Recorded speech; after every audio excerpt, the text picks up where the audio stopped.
Okay, we're live. Hi, everyone. Shaya here from the Family Law Project. And I have with me today Peter Nicholls, who's the CEO of Dads in Distress. So today, what we're going to talk to you about in this live is we're going to talk a bit about specific issues that men have post-separation. And then I'm going to let Pete talk quite a bit as well around his service or his organisation, Dads in Distress. So welcome, Pete. Thanks for joining. Hi, Sharon. Thank you for the invite. And we were just having a chat that I'm in Perth at the moment and Pete's in New South Wales. So I suspect we've got a bit of a different living arrangements at the moment in terms of COVID and everything that's going on around us, because Western Australia at the moment is quite, it's almost like what COVID, it's quite different, I suspect, to what you're experiencing. So yeah, thanks for joining, Pete. So do you want to tell us a bit about yourself and give us a bit of an overview about your Dads in Distress service? Sure. Myself and the organisation. Okay, so myself, you can probably tell from my dodgy accent, I hark from another place up top, but I've finally come to the right place. Australia. Actually, I was here as a small child and I did the £10 bomb in reverse, ended up being in Britain. So I'm actually kind of an Aussie come back, but with an English accent. Anyway, so a little bit about myself. I'm a data scientist by background, worked in organizational psychology in the business sector. And then 6-7 years ago, decided that I'd done my bit in the industry and wanted to come over and do something that's close to my heart. And that kind of links into Dads in Distress. So I myself went through a pretty traumatic separation. I think I sometimes jokingly describe it as 10 years worth of cage fighting in a family court. I now get on extremely well with my ex-wife, and we still co-parent my kind of adult daughter who's 24, but she's still our daughter. We still work together as a family really well. So we've resolved our differences, but certainly it's something, I know what it's like to go through it. So when I came to Australia 7-8 years ago, I got involved with Dads in Distress. There's nothing quite like it. I've worked historically across the States, all across Europe, Asia Pac, and certainly there's nothing that I'm aware of anywhere in the developed world that's like Dads in Distress. So I had to be involved with it. And miraculously, they asked me to run it a few years ago. So here I am. So organization-wise, we were started Father's Day, 1999. So this Sunday, Father's Day is going to be 21 years. Wow. 21-year anniversary. We have a special report coming out for our 21st anniversary. So we started off as a bunch of guys who couldn't find any help, weren't particularly interested in activism or campaigning, but just wanted some help. Like, how do I survive this? And got together on a veranda in Coffs Harbour, and it took off. It's grown tremendously in that 21 years. Today, we are a national suicide prevention charity. That is how we're positioned. We're funded as a suicide prevention charity, but we focus on parents separating, particularly fathers. And all of our work is really based around peer-to-peer support. So it's dads looking after dads. So the people that run our groups, that run our helpline, they are dads who've gone through it, or for that matter, mums, but today we're talking about dads. But they're dads who've gone through it. They're out the other side. They're a bit like me. They've worked through their issues. They develop themselves personally. They're handling the situation. And they're there now to listen to the younger generation coming through. So you get a lot of grizzled older men like me sitting there sometimes with the younger guys going, okay, I'll hold your hand. Metaphorically, I'll hold your hand through this so that you can survive it. Because you can survive it. There are positive, proactive ways to deal with it. Anyway, I'll get off my soapbox now. No, that's what you're here for. But it's interesting, isn't it, when you talk about the getting together on the veranda, it's essentially like, it sounds to me like any great entrepreneur in that you've found the gap in the market, if I can put it that way. It sounds as though there just weren't those support services in place back at that time. Would that be kind of fair to say? Well, in fact, interestingly, I would argue, I mean, I would say this, wouldn't I? But I don't think there is anything other than Dads in Distress on any national scale. And when I mentioned that we're kind of internationally, we're kind of unique, that is also the case. So I think a good way to look at this is from an academic perspective. the field that we're in is suicide prevention. And so we know that there are models that explain the progression from somebody experiencing a traumatic event in their life. Let's talk about separation breakdown, and then actually getting to a point where they can't cope anymore. And one of the key models that describes that journey is something called the IMV model of suicidal behavior. IMV? IMV, yeah. And I'm now going to not remember exactly what the acronym stands for, but there are 3 key stages. And the 3 key stages talk about pre-motivational factors, motivational factors, and then what we call volitional factors. And those 3 stages relate to pre-motivational is the world that I live in, the environment I'm in, my mental health, the law, culture, media, kind of the environment that I'm in. And at the end of that first stage of pre-motivational, there's a piece which is life events. So a life event would be a divorce. That kicks the process off that then goes into stage 2, which is how I go downhill, for want of a better way of putting it. And then the last stage is I now want to take my life.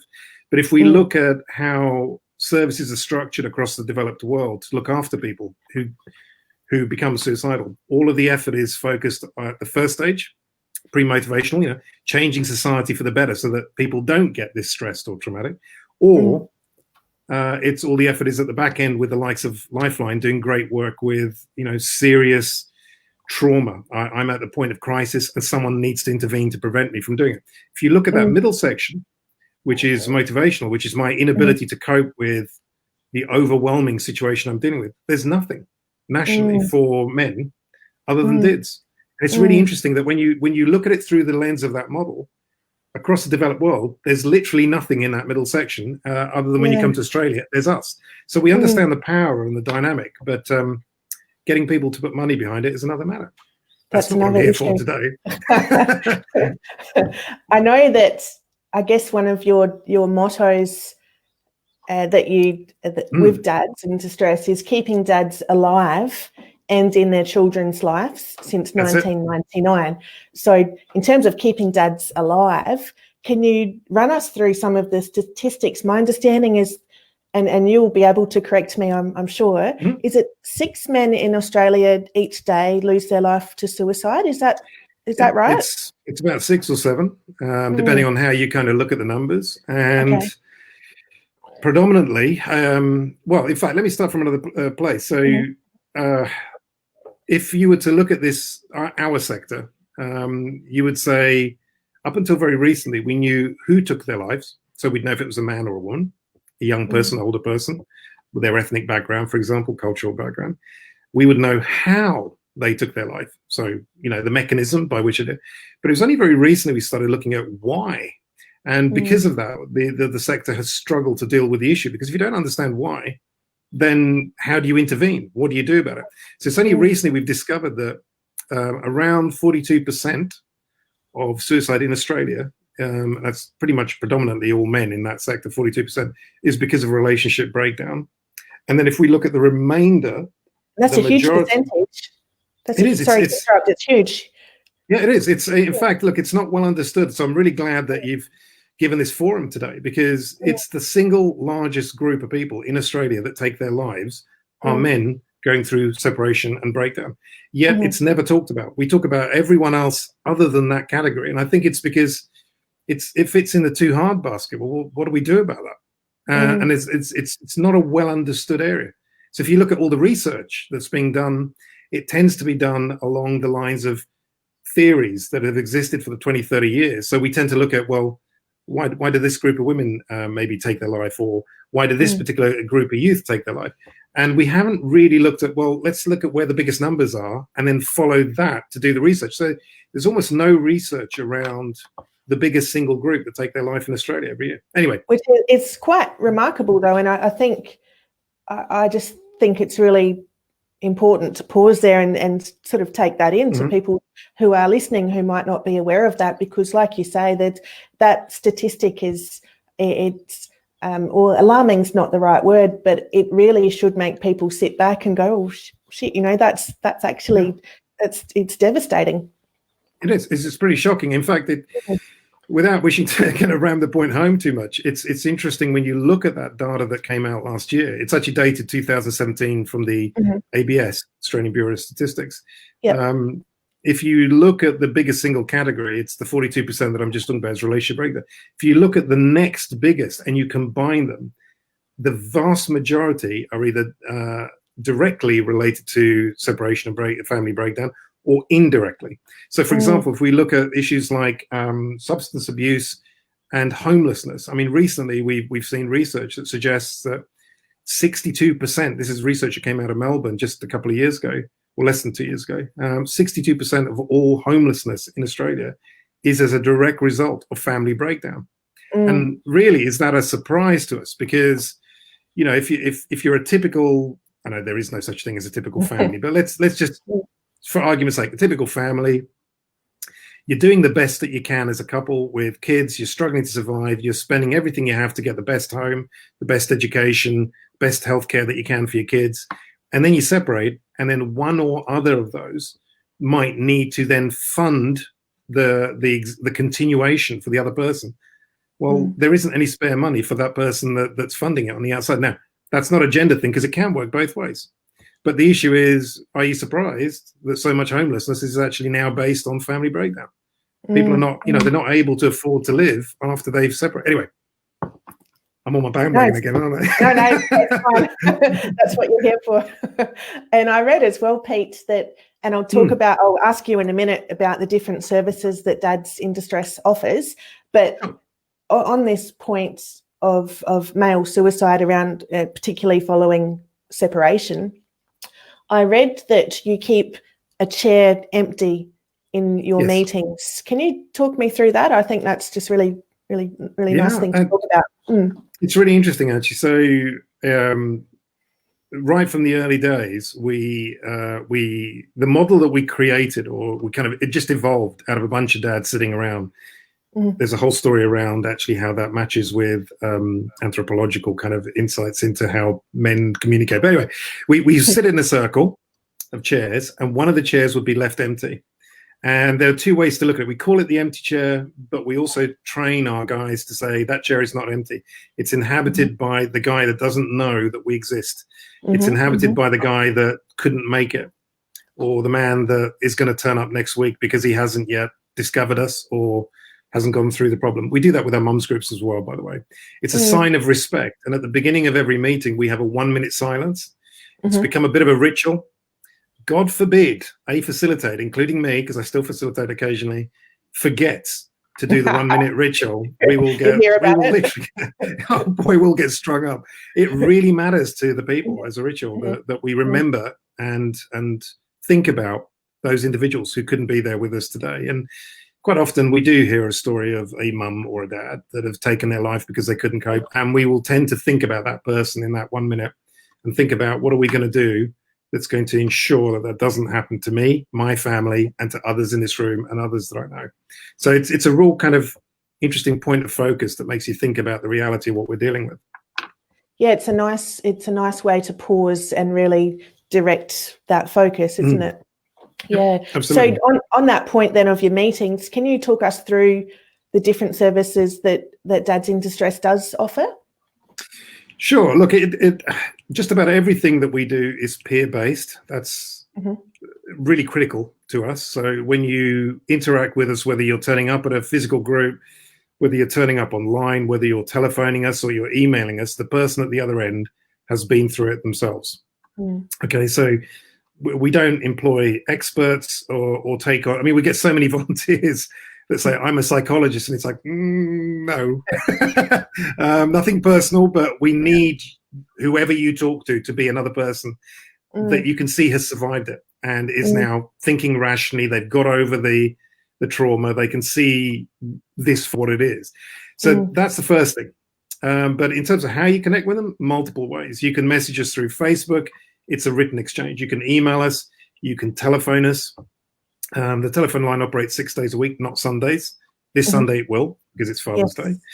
But outside of that, the main bulk of where people connect with us is where they turn up at one of our groups. Now, traditionally, it was a local group that would run once a week on an evening for 2-3 hours in a local community.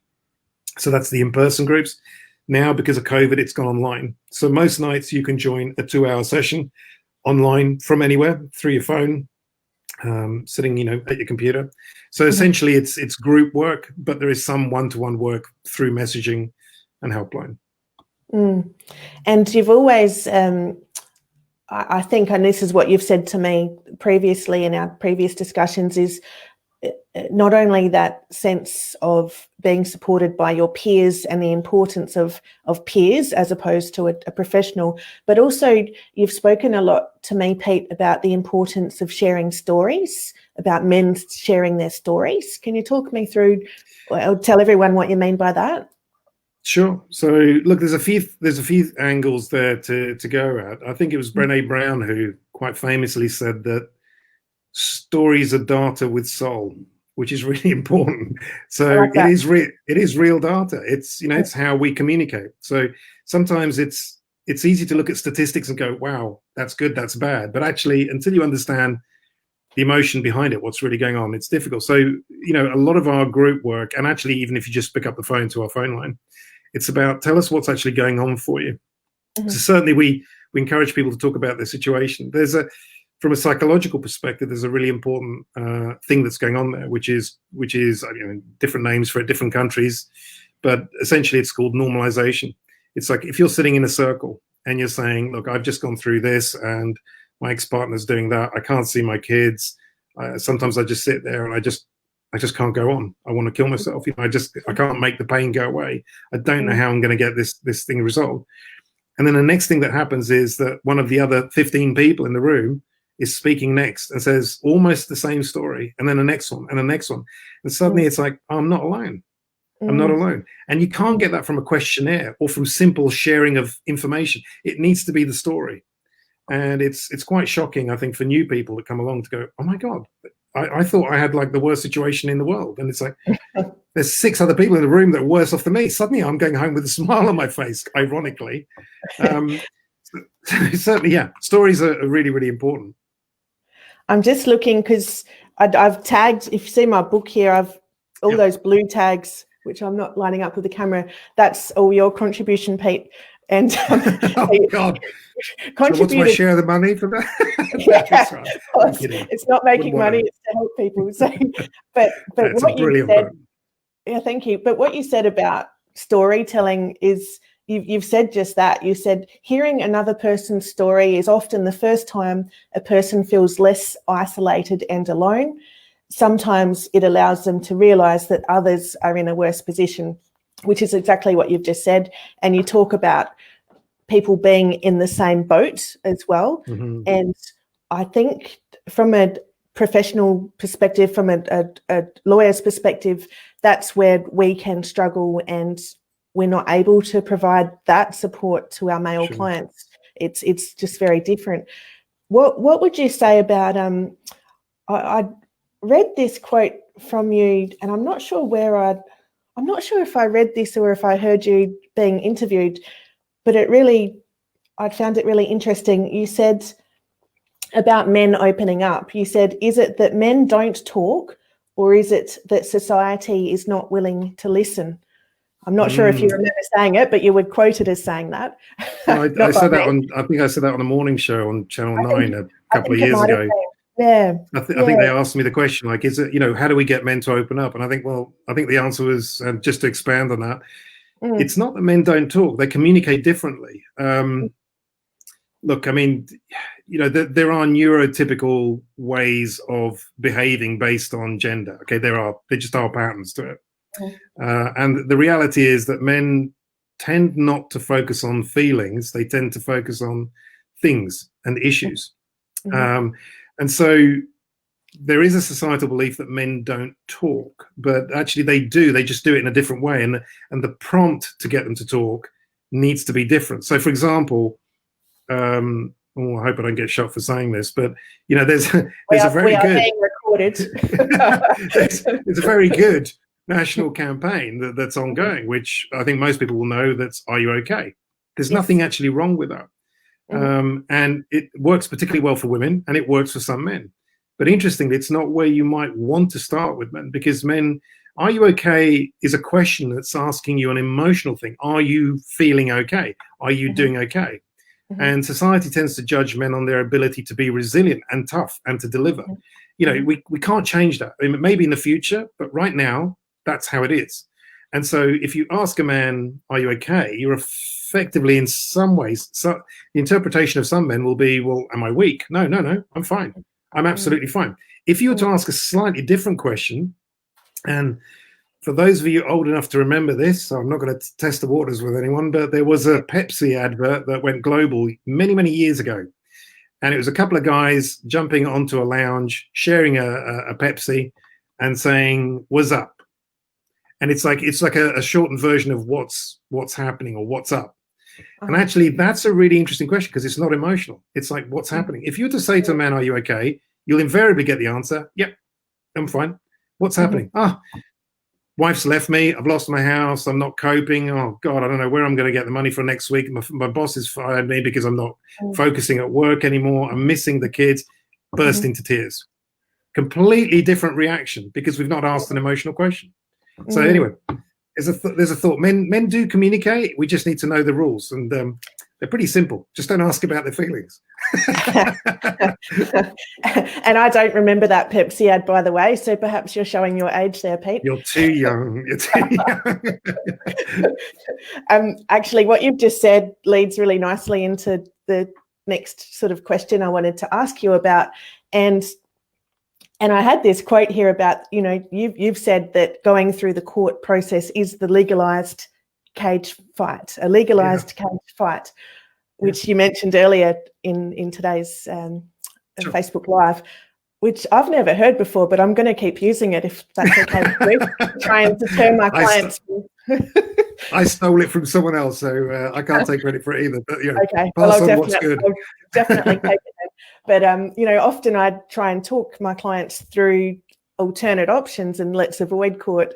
This legalised cage fight, I think that's a good one. But as lawyers and as service providers, because we will have service providers in the family law space watching this or watching it back, what advice or tips can you give to us to encourage men to reach out to services like yours, or to help us to to be mindful of what our male clients might be going through?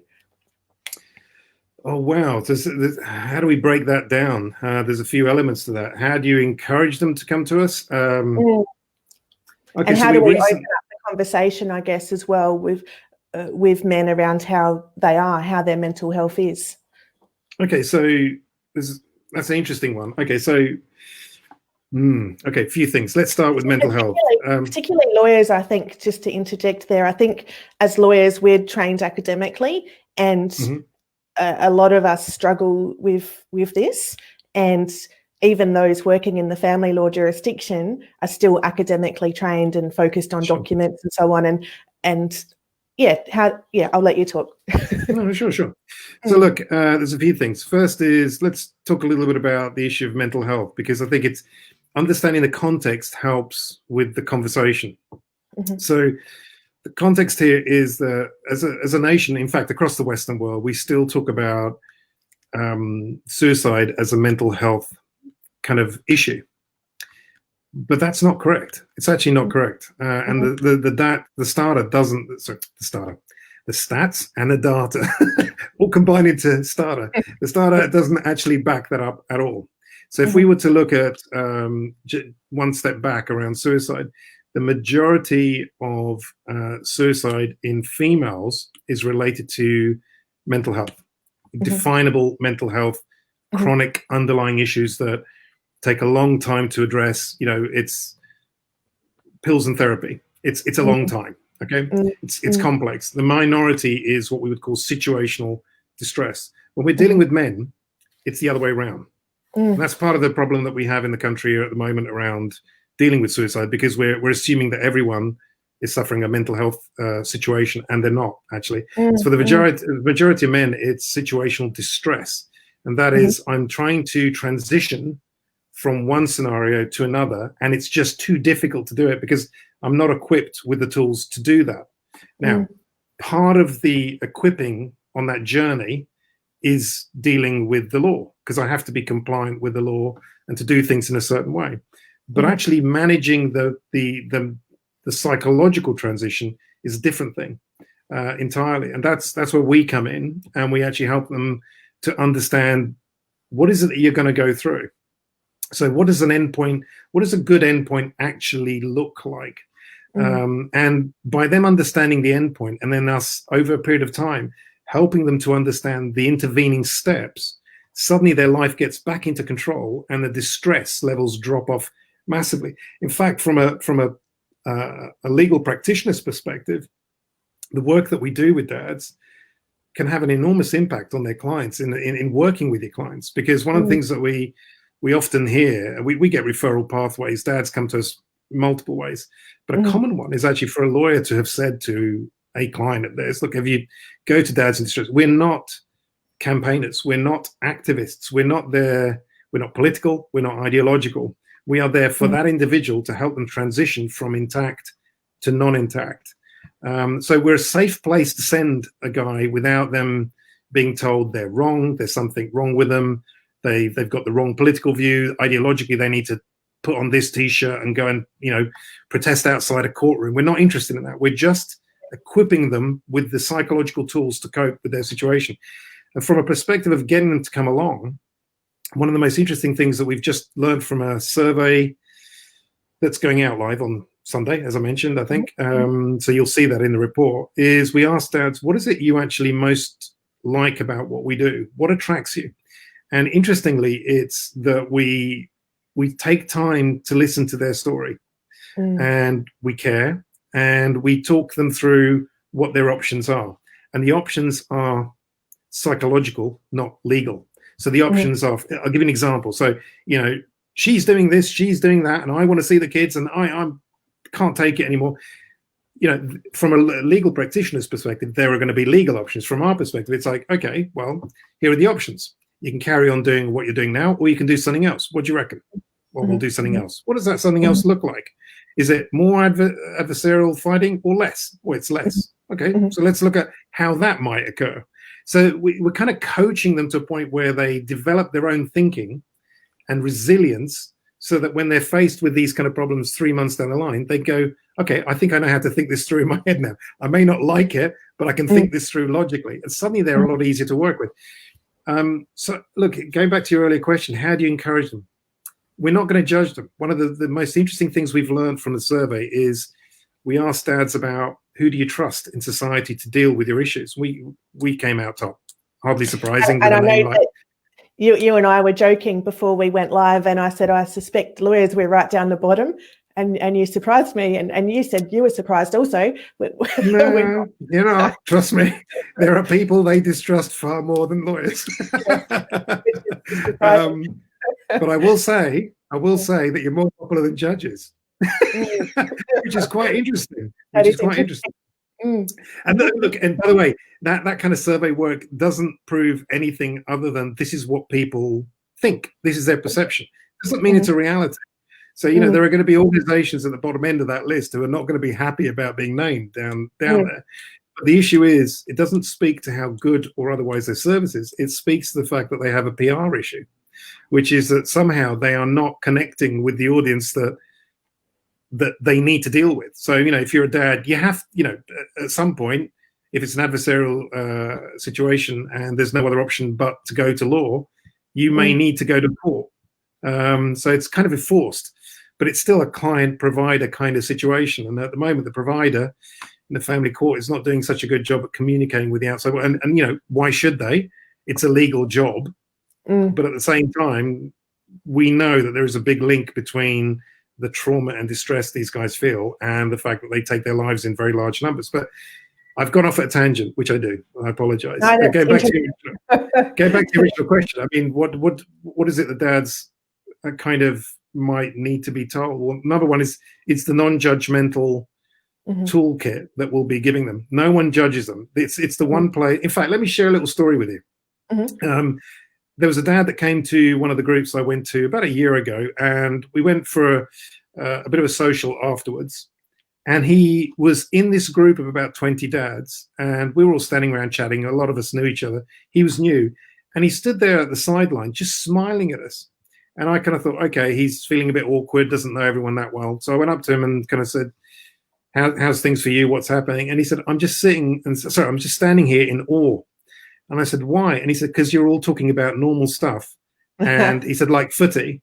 And he said, I haven't been able to preface a conversation in the last year without saying, well, you know, I've had these allegations against me, but actually it's not true. And I'm not a child molester, and I don't beat my wife. And no, I'm not a bad man. And he said, and everyone turns off.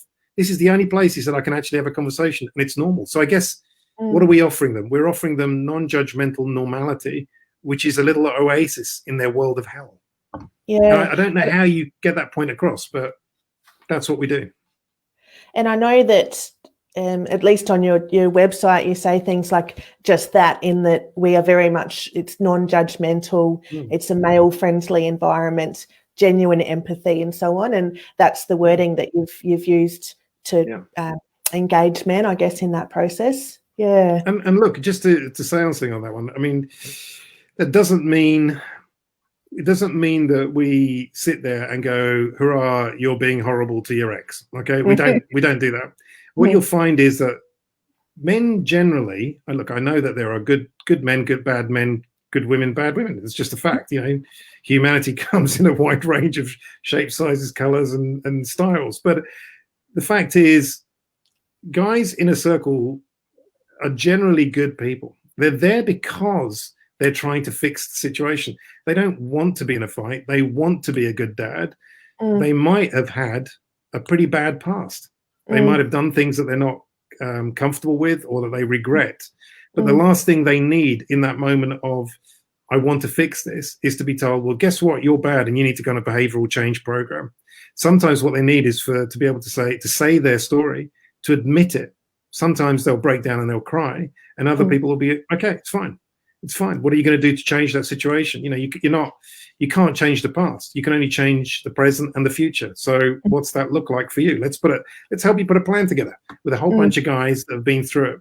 And there's literally no judgment. And that is super critical to be able to move them from a place of, I'm broken, I've done some bad stuff, not completely bad, but I've done some bad stuff, and I need to move to the future. We will call it out. Every once in a while, you will get a guy who comes along and he's a bit of a misogynist, or the reverse. At our mum's group, just for the record, it happens. Yes. People get emotional. Yep. But you'll find that certainly with the dads groups, someone will call it out, and they'll do it in a way that's male friendly. So, you know, somebody will be going, we need to do this, and we need to protest, and we need to break down the doors and hang all the judges and all this kind of stuff. Yeah.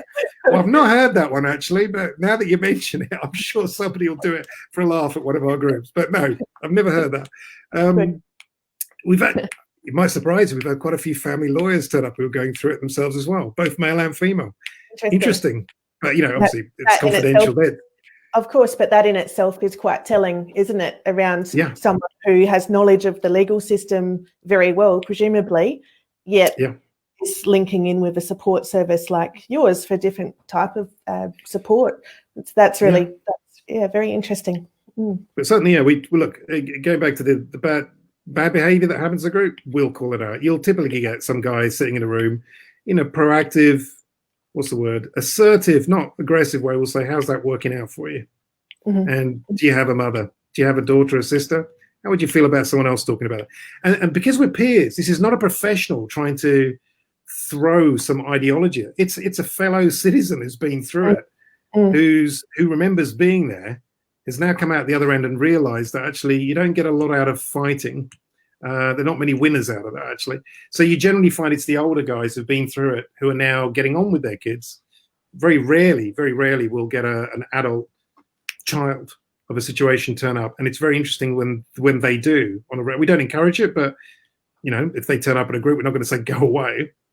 But that's very interesting. When an adult child is in the room and somebody's getting angry, and it's like, okay, let me tell you what I'm hearing. The little child in me is now hearing, I want you to stop, and I need you to stop now, because all I want is to love both of you. So it's interesting. So we're non-ideological, non-judgmental, non-political, but we try and bring people back to a range of normality by giving them tools to help them address the situation. So I don't know how you describe that, but there's no risk to coming along. and there's a hell of a lot of benefit out of it. I mean, you could try the thing of, look, you could spend, I don't know how you do it, charge by 6 minutes, 9 minutes, or whatever. You could say, you can tell me the story. We do fixed fees in our office. Okay. Well, look, you can save yourself a bit of money and spend the next 3 weeks whinging at dad's in distress, and then come back to me and we'll deal with the legal problem. That sounds good. One of the things I wanted to talk to you about briefly, Pete, was because, as you know, in my book, I wrote about grief and loss from a family law perspective. And one of the things that you described, particularly for men upon a relationship breakdown, is you described it as sometimes being what you called a living bereavement. Yes. Can you talk us through your thoughts there? Gosh, yeah. Look, we've got a few terms for it. We call it the tsunami of pain or the perfect storm as well. But living bereavement is a common one. It's like a torture that won't stop. Yeah. So look, I mean, it's kind of a curious one. If you stop and think about the nature of, I mean, I'm not an expert in this, but just as a citizen, as a fellow person alongside everyone else here, bereavement is awful. It's difficult to deal with. You've lost someone, but there is a finality to it. When you can't access your child, for example, or for that matter, your partner, because you happen to, we all have an idea in our head what a typical breakup looks like, actually, but there is no typical. I mean, sometimes your partner has just met someone, and they're gone, and they're gone instantly. So it's almost like being bereaved, but worse in some ways, because they're alive, they're just out of reach. If that also happens to include your children, isn't it funny how society says, I would die to protect my children, yet somebody tells you can't see them. And it's like, what do you do about that? Because the other person that's potentially at the other side of that is also someone who loves the child. It's like an impossible situation to deal with. It is like bereavement plus, because you just can't touch. And certainly, look, in my case, I'm very open about my situation. It took 11 years to get access to my daughter. And it felt like a bereavement, but I could never get over it. There was nothing to get over until we were reunited. And now we all get on extraordinarily well, like I mentioned. But it was awful. It was really, really difficult. It is like a bereavement, yeah. And I guess one of the emotions that can come from that for a lot of men or people generally is that sense of anger, that feeling of anger. And what you've said to me is that, there's that sense of hopelessness, and it's critical around how that anger is managed or channeled, and that you guys at Dads in Distress provide a safe forum to channel that anger. Yeah. Can you talk us through that? So look, it's normal to be angry about things which are wrong.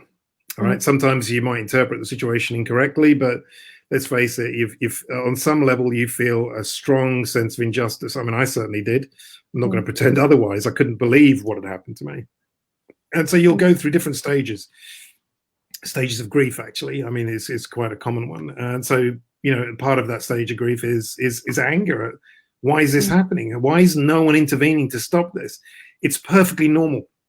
So you do need an outlet where you can express that anger in a way that's constructive and get it out of your system, and then be sitting with a group of people that say, okay, we hear you, we understand it, we've been there ourselves. No one is questioning the fact that you're angry.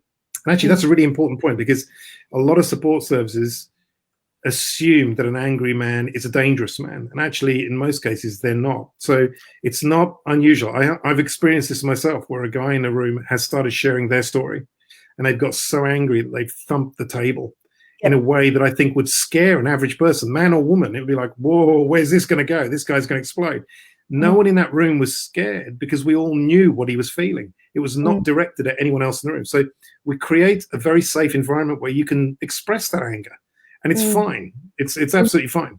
A lot of services these days, I mean, if you were to ring one of the traditional helplines, I won't name any, and you might say, I'm effing this and I'm effing that, they'll say, stop swearing or we'll put the phone down on you.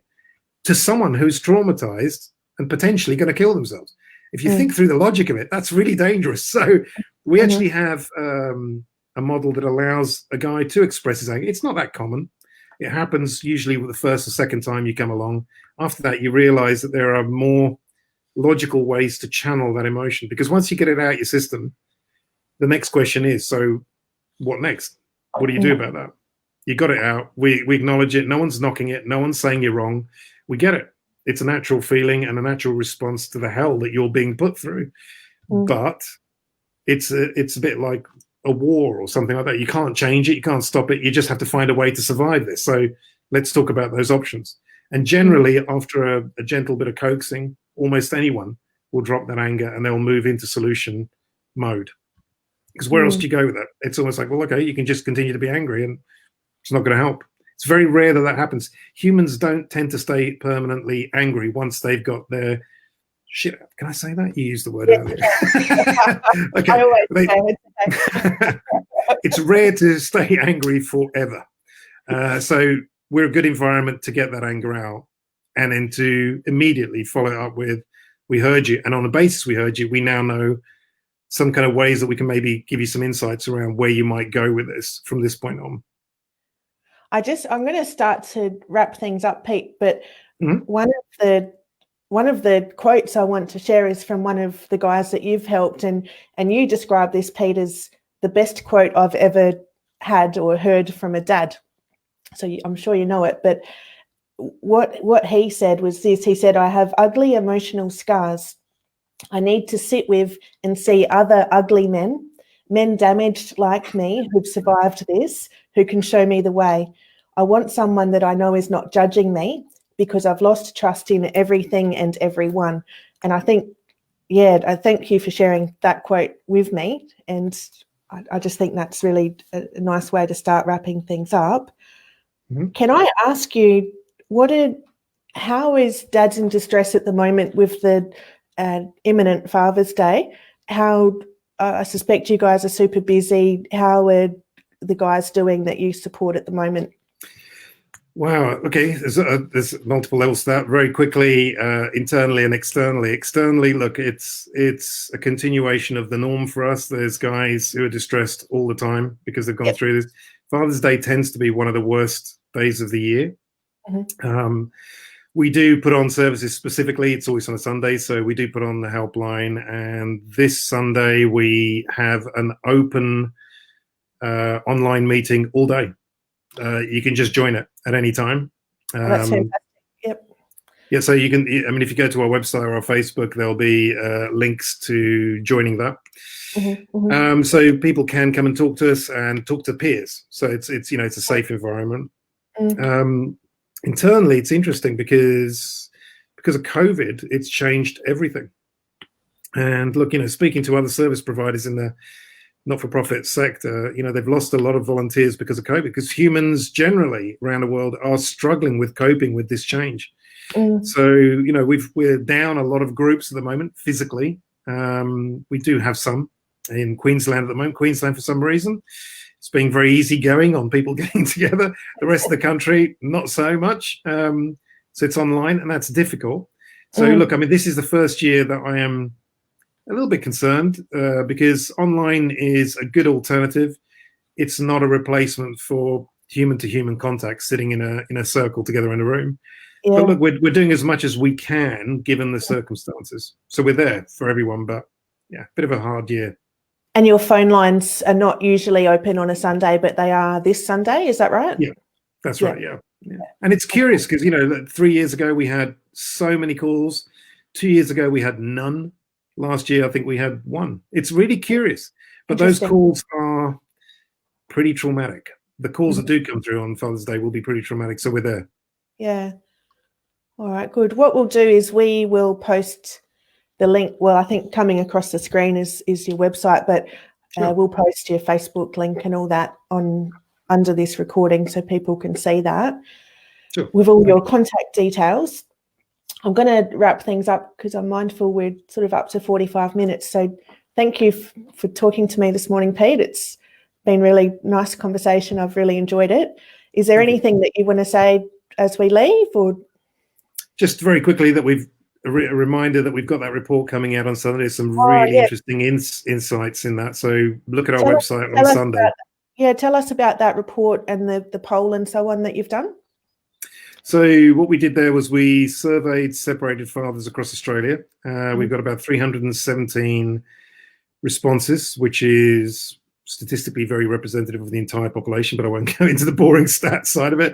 But there are some pretty surprising findings in there.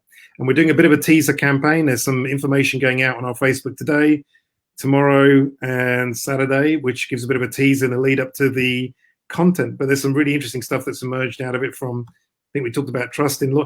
The lawyers need to stop worrying. They're not at the bottom of the list. But if the others get their act together,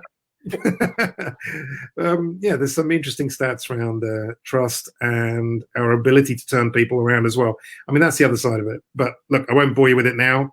The report's going to be public on Sunday. Well, I'm going to post the links to all of that on this broadcast, and I'll be looking out for that with interest as well myself. Sure. So thanks again, Pete. You're very welcome. I really appreciate it. I know you're a very busy man, so thank you for taking the time out, and hopefully this has helped some guys and will also act as a nice warm referral through to your service as well. Cool. Thank you very much. Okay, thanks, Pete. See you then. Bye.